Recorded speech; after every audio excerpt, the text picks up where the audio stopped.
بصوا بقى النهاردة معانا تجربة جديدة لمشروب سعودي تبع ألسي كولا، بس ده اسمه فيفا فروتي. يا رب ما يكونش اللي في دماغي عشان انا مصدومة بصراحة. يعني عايزاكم تتخيلوا معايا ممكن يكون الطعم عامل ازاي. فيفا. انا داليدا للي ما يعرفنيش، يلا نجرب حاجة جديدة ونقول بسم الله.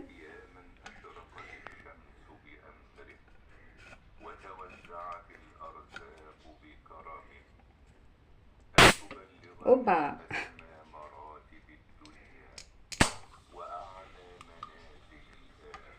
نقول بسم الله.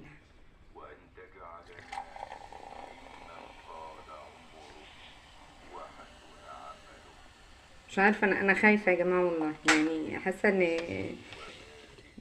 يعني مش عارفة. نقول بسم الله. اوه.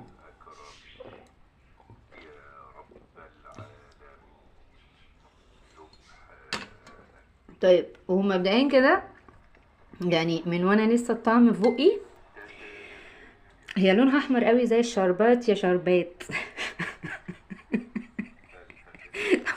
هو من وانا لسه بفتحها والريحه داخله عليا.